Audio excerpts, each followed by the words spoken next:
Well, welcome back to the channel. We're in the Merc with Wardle and Wee Rab. Wardle and Wee Rab. Hello.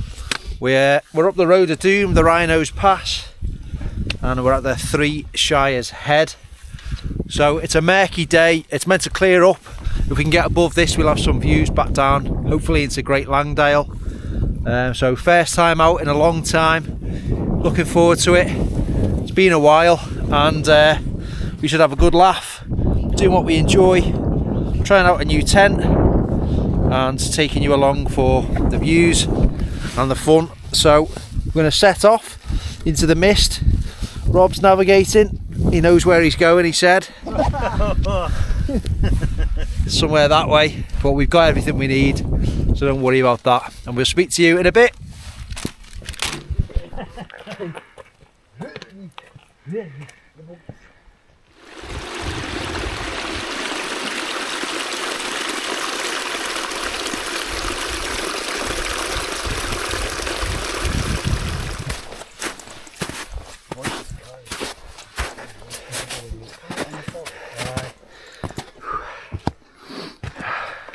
Breathe in, lads. Breathe in. Breathe in.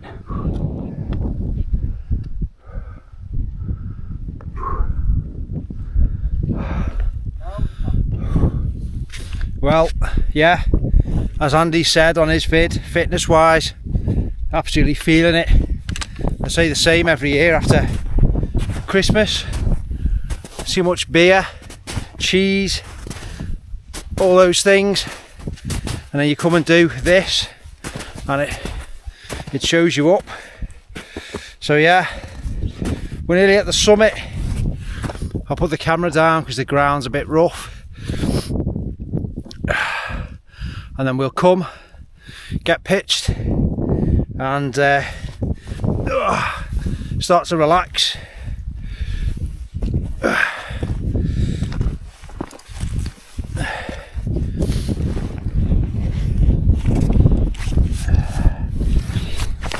Right, so we got to this spot a little bit later than I usually would arrive.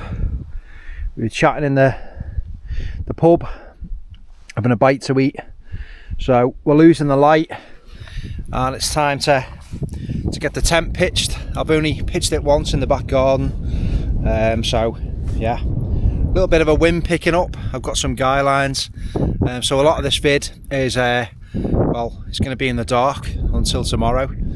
I'll show you around the tent a little bit better in the morning, and we'll see what we can see. So yeah, very claggy, very atmospheric, but I'm going to shut up and get the tent pitched.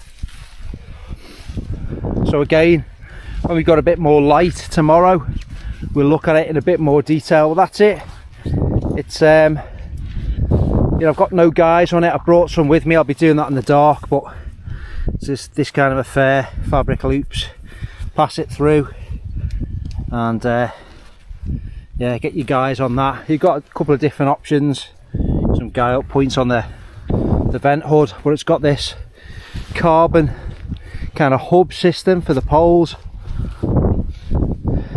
and there's a bit of a breeze. There's nothing significant, but again, I probably don't need to guy it, just best practice. Rob's in the Solo red label, Wardle in the Solo black label, tried and tested. So yeah, as you can see, quite a late arrival. I'm used to sitting in my tent and watching the world go by, but these two extremists like to live life on the edge. So yeah, we'll get set up, get the head torches on, get the warm gear, because there's a bit of moisture in the air, and coupled with the breeze, there's a good bit of chill to it. But it's nice and atmospheric. Even though we haven't got the views, there's something, we were saying on the way up, something nice about being clagged in, and you never know, we might wake up tomorrow to something spectacular. So right, Ow. Clips are really hard to get on. still tight. How many years old is this one? This? Yeah. About 4-year-old. There is a massive difference, isn't there, between, I think there is, I'll probably get told off now in the comments, the rigidity of the black label versus the red label. There just is. I'm not saying you can feel it, like. that, I mean that's more than enough for the majority of UK weather conditions, but having used both, there's a massive difference with those 10mm poles. So I just brought it because it's easy to set up. well, this was the first, in inverted commas, proper tent I got in the sand colour. Absolutely quality. How old's this one now? 10 years I've had it now. 10 years old. 10 years, yeah. It's Still going strong. still going strong. It's been a lot of adventures, like. Not skipped a beat. Nah. And when you look Never at the let me fabric, it's the 1200 fabric on the red label version. 10-year-old tent. Look at the colours. So it's not bleached. You know, it's not degraded in any significant way. Anyway, I'm talking tent rubbish. I need to get going. Get my guy line out to yay. What? Just shot. Bin bags. Bin bags. Very important. That's nice, that Christmas cake one, isn't it? I've never had it. Oh, well, It's a new one. you're in for a treat. I decided I'd try a little stout on most camps now.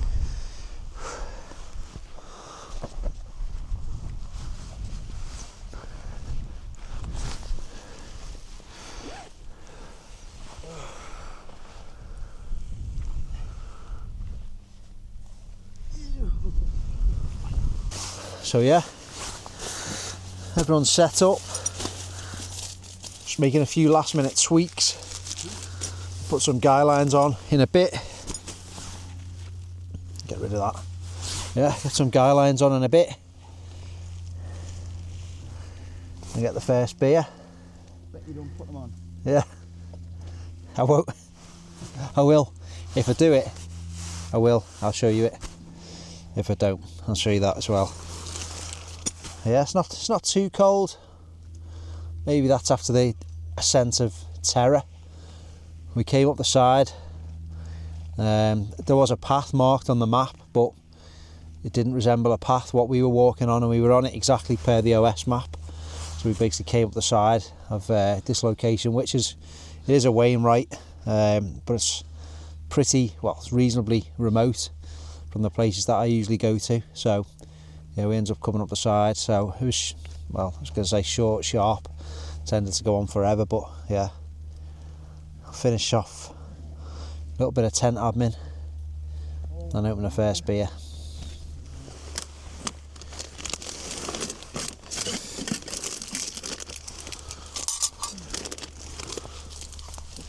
Well, some people coming down late. Bit of night nav. 25 o'clock. Well, Right, actually 20. late in terms of the darkness. Some tricky navigation. Yeah, at least I've got head torches. You got a head torch, yeah. Quite bright ones as well. Look at that. Thermarest NeoAir XTherm NXT Max. And it's easy just to say the rectangular one. So in terms of room, it's got plenty. Still got a bit of wiggle room on this side, and same on the other side. So there's plenty of storage space. I'm going to sort all that out later. So yeah, it's nice and roomy for one. Plenty roomy. I'm going to put some gloves on. Look at this, we're just clagged in. That's it. Clagged.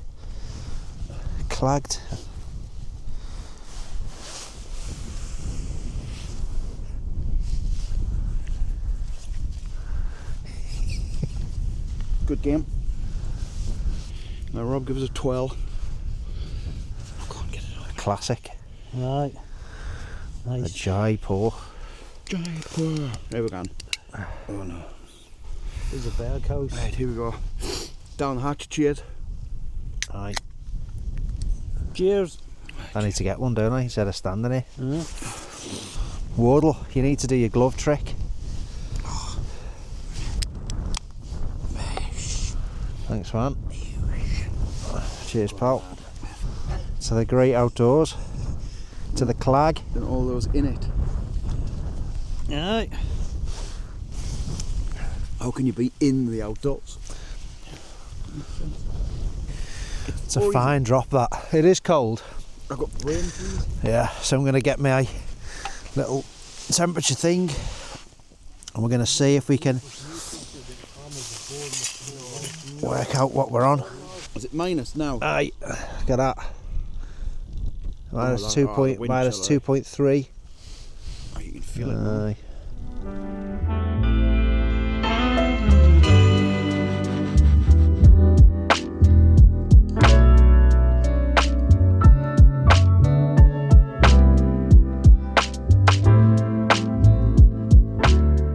Well, it's time for evening meal, which those of you that know me know that I stick to the things I like, and that's why I should start trying more things.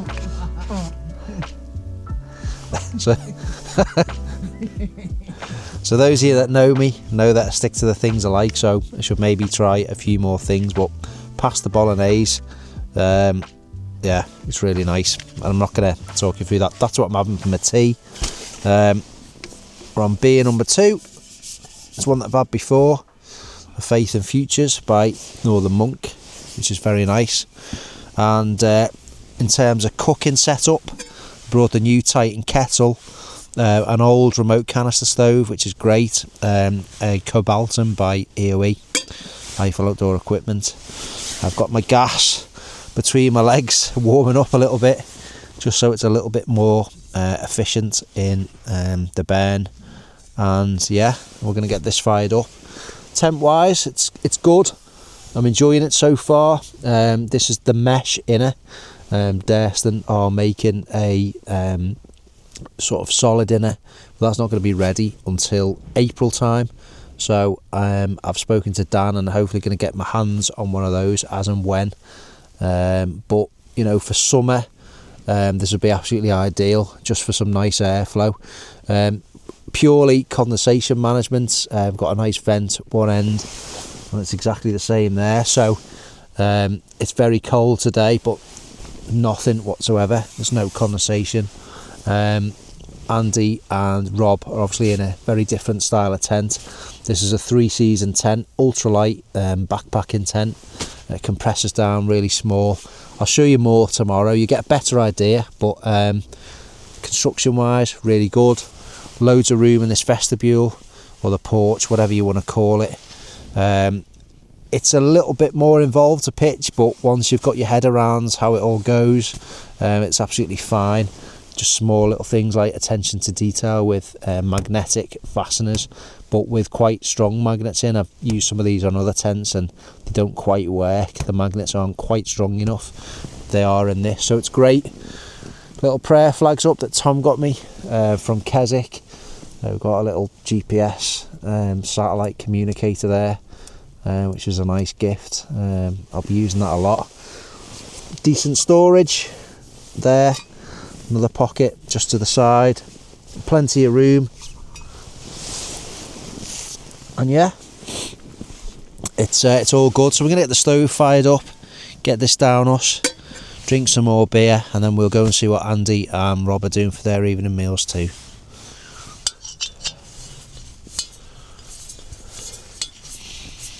You having a steak, Wardle?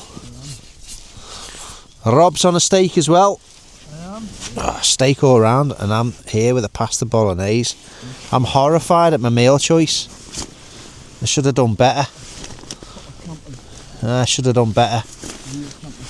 It is what it is. Right, see, these remote stoves are great. Just get it nice and level, flat, and we've got helpful markings on the side of this one. So 3.8 DL, I think that's 380 mil decilitres.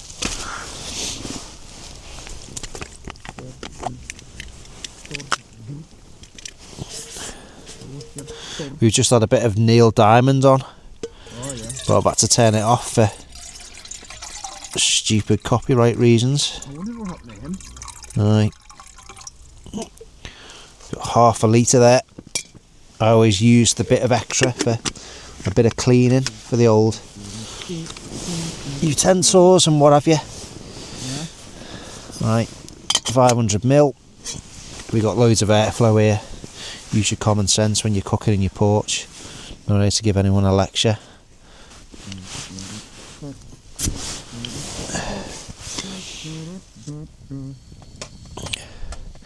Now this stove has a preheating tube on it, so essentially it warms up the uncombusted gas prior to it being combusted. So I always leave it on low just for a little, I don't know, 30 seconds or so before I kind of open the taps on it, and just allow that brass tube to heat the gas up. It just very slightly helps with the efficiency of the stove. That's the kind of physics behind it. It does work. I notice a little bit of a difference, and I've got the extreme gas here as well, which is a slightly different butane propane mix, so it burns more efficiently in the colder temperatures. So yeah, there we go. Time to open the taps. Not too much, because we don't want that flame to go beyond. Yeah, all good.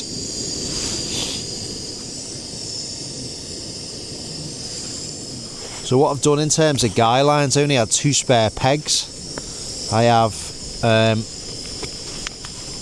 attached some guy lines to the end of the tent, which is pitched into the wind, just to take a little bit of stress off the poles. Not that it requires it, it's best practice, it's something you should do, but just saying, the wind's picking up a little bit, you can hear it howling around. So yeah, that's it's been going for a couple of minutes and it's starting to produce some steam, so it's nearly boiling. So it's quite an efficient stove, as always.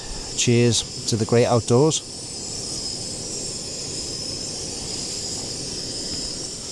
We've got a full boil. We've got a rolling boil. Right. Like a sauna in here.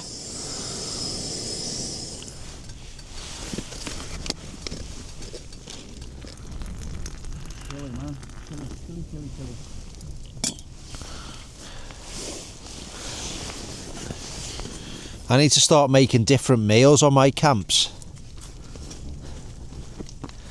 on fresh ingredients. Yeah, well, something.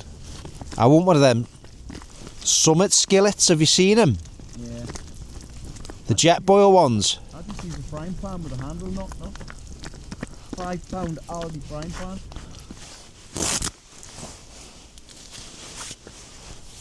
That's a bit warmer inside the tent, isn't it? Yeah. Takes that chill off that wind.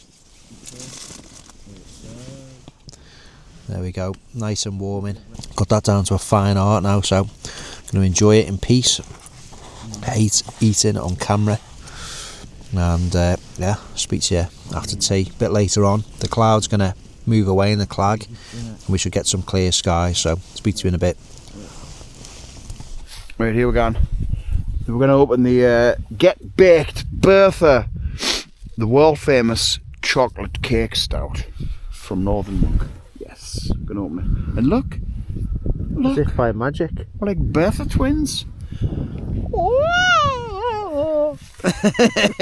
Don't cross the streams. Especially me, don't cross the streams.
That's it, the old usual leave no trace. As Wardle said on his video, the unmistakable coffin de-ice shape on the mountain. That's when you know the solo's been there. Good camp, good laughs last night, and great temperature inversion. I don't know what the footage is going to look like. It comes out alright. I know pretty much everyone that watches my videos probably watches Wardle, but if you don't, get subscribed to his channel. I'll leave links below. Good to be out with Rob again, good laugh. So yeah, we're just going to go down the icy path Of death. of terror and head back into the mare. So thanks for watching. Don't know when the next one's going to be, but I'm looking forward to it already. I'll see you on the next one. Boosh.